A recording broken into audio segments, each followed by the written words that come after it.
सर्वप्रथम आपल्याला प्ले स्टोअरवरती जायचं आहे. सर्चमध्ये महाराष्ट्र ग्रामीण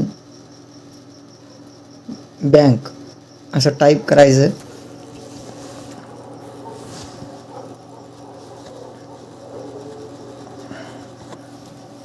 असं टाईप केल्यानंतर खाली तुम्हाला हे बघा ही अशी ॲप दिसेल. या ॲपला इन्स्टॉल करून घ्यायचं आहे मोबाईलमध्ये.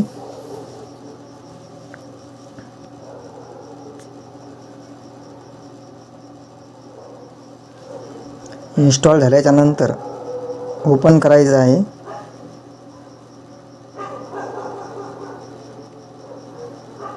ओपन या बटनावरती क्लिक करायचं.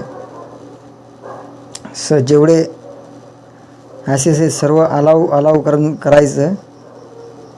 सर्व परमिशन अलाव केल्याच्या नंतर तुम्हाला इथे सिम कार्ड जी बँकेला लिंक आहे त्याच्यावरती क्लिक करून तुम्हाला कंटिन्यू करायचं आहे. नंतर इथे पण कंटिन्यू करायचं आहे. आता इथे बघा सर्वप्रथम अकाउंट नंबर टाकायचा आहे.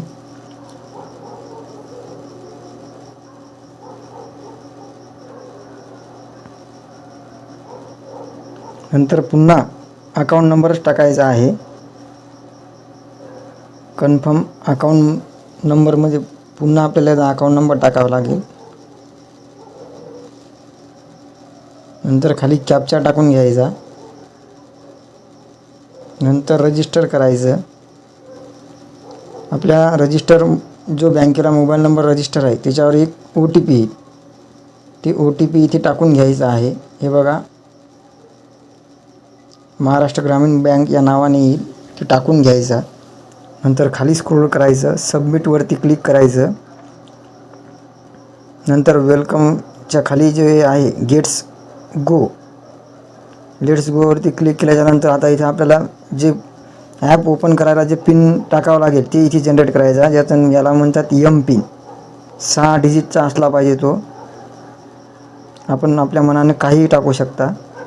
नंतर सबमिटवरती क्लिक करून घ्यायचं आहे. आता हे ट्रान्झॅक्शन पिन इथे जनरेट करावं लागेल आपल्याला. ज्यावेळेस आपल्याला पैसे पाठवायचे त्यावेळेस हा पिन टाकावा लागेल आपल्याला. त्याला T-पिन म्हणतात. ते बी 2 वेळेस टाकायचं आहे आपल्याला. वर जसा टाकला तसाच खाली कन्फर्म तोच पिन टाकायचा आहे खालच्या कॉलममध्ये सुद्धा.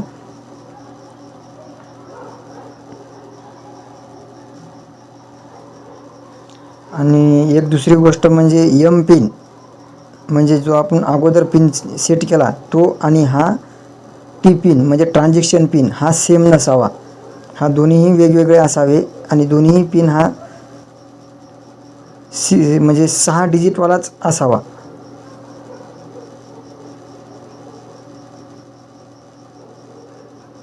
सबमिटवरती क्लिक करायचं आहे. आता इथे बघा तुम्हाला 3 क्वेश्चन विचारले. ते 3 क्वेश्चन आपल्या मनाने सिलेक्ट करून घ्यायचे आणि खालच्या कॉलममध्ये त्याचं ॲन्सर लिहायचं आहे. वरच्या कॉलमला क्वेश्चन सिलेक्ट करायचा आहे. त्यामधला एक निवडून घ्यायचा आहे आणि सेकंड कॉलमला त्याच्यात खाली ॲन्सर टाकायचं आहे. हे बघा मी तिन्ही क्वेश्चन सिलेक्ट केले आणि तिन्हीचे ॲन्सर बी खाली सिलेक्ट केलेले आहेत. हे ॲन्सर क्वेश्चन तुम्हाला नंतर पिन फॉरगेट करण्यासाठी कामाला येतील. लक्षात असू द्या. आता सबमिटवरती क्लिक करायचं आहे. पिन जनरेट झाला. आता इथे तुम्हाला पिन टाकून घेऊन घ्यायचं आहे जे अगोदर जनरेट केला ते आणि यानंतर ॲप ओपन करून घ्यायचं आहे. हे बघा तुमचं ॲप ओपन झालेलं आहे. आता वरच तुम्ही या डोळ्याच्या याच्यावर चिन्हावर जर क्लिक केलं तुमचं बॅलन्स आणि अकाउंट नंबर दिसेल. नंतर इकडे साईडला पहा स्टेटमेंट पण बघू शकता.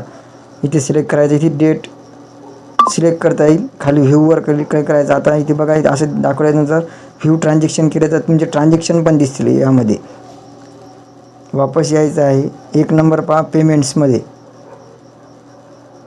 याच्यात बघा आपल्याला मॅनेज पेमेंट, फंड ट्रान्सफर सर्व आहे.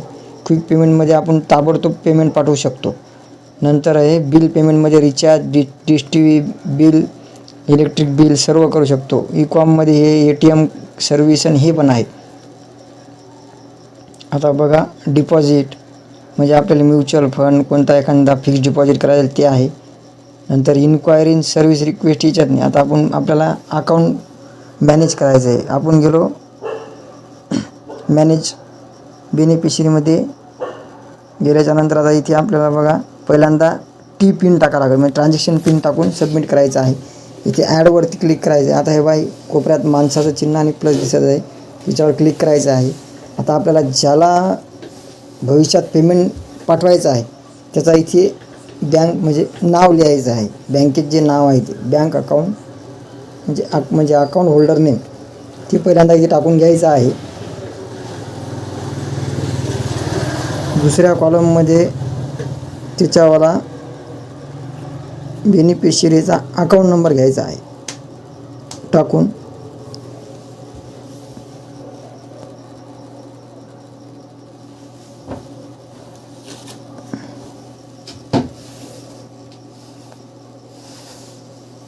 नंतर पुन्हा वर जसा अकाउंट नंबर टाकला तोच खाली टाकायचा आहे कन्फर्म अकाउंट नंबरमध्ये.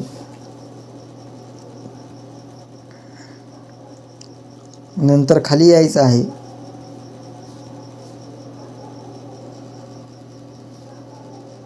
खाली स्क्रोल केल्याच्यानंतर हे बघा ट्रान्सफर लिमिट इथे तुम्हाला त्या व्यक्तीला किती रुपयापर्यंत पैसे पाठवायचे आहेत ती लिमिट इथे सेट करावं लागेल. तसंच हे सबमिट होणार नाही.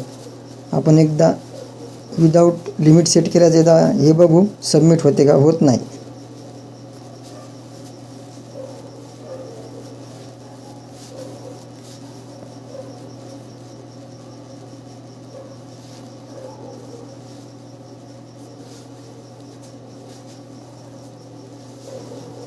हे बघा सबमिट होत नाही. आपल्याला ट्रान्सफर लिमिट इथे सेटच करावं लागेल. ₹1,00,000 ₹2,00,000 ₹3,00,000 काय जे करायचं आहे आपल्या हिशोबानं ₹10,000 ₹5,000 ते आपण इथे सेट करायचं आहे.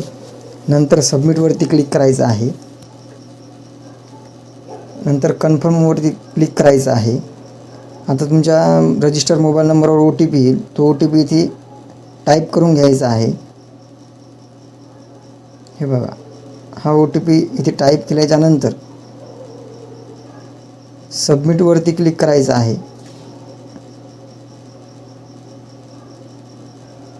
हे बघा आता तुमचा बेनिफिशरी इथे ॲड झालेला आहे सक्सेसवरती क्लिक केल्याच्यानंतर आता बघा हे तुमच्या ॲड बेनिफिशरीमध्ये हे तुमचा बेनिफिशरी ॲड झालेला दिसेल. आता आपल्याला काय करायचं आहे परत होम पेजवरती जायचं आहे. हे बघा तुमचा बेनिफिशरी दाखवा. होम पेजवरती आल्याच्यानंतर